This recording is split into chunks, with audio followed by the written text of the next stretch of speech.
Express, an international courier service. Telugu తమిళ భాషల్లో top హీరోయిన్గా రాణిస్తున్న సొట్టబుగ్గల సుందరి సమంత తెగ బాధపడిపోతోంది. అక్టోబర్ నెలలో ప్రియుడు నాగచైతన్యను పెళ్లాడబోయే విషయం తెలిసిందే. అయితే ప్రస్తుతం రంగస్థలం చిత్రీకరణతో బిజీగా ఉంటోంది ఈ సుందరి. ఇటీవల రాజమండ్రి పరిసర ప్రాంతాల్లో రామ్ చరణ్, సమంతలతో పాటు ప్రధాన తారాగణంపై కీలక సమావేశాలను చిత్రీకరించారు దర్శకుడు సుకుమార్. సరస్సు ఒడ్డున కూర్చొని సూర్యాస్తమయాన్ని చూస్తున్న ఫోటోను ఇన్స్టాగ్రామ్లో పోస్ట్ చేసింది ఈ సుందరి.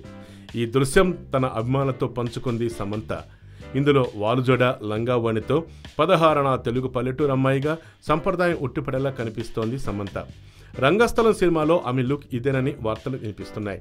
గ్రామీణ యువతిగా ఆమె పాత్రను దర్శకుడు సుకుమార్ ఎంతో వైవిధ్యంగా తీర్చిదిద్దారు. మైత్రి మూవీ సంస్థ ఈ చిత్రాన్ని నిర్మిస్తోంది. గోదావరి తీర ప్రాంతాల్లో చిత్రీకరణ సందర్భంగా వారం రోజులుగా సిగ్నల్ అందుబాటులో లేకపోవడంతో తన ప్రియుడితో ఫోన్లో మాట్లాడటం కుదరలేదని మళ్లీ వెనకటి రోజులకు వెళ్లి పాత అనుభూతులను ట్విట్టర్లో పంచుకుంది సమంత.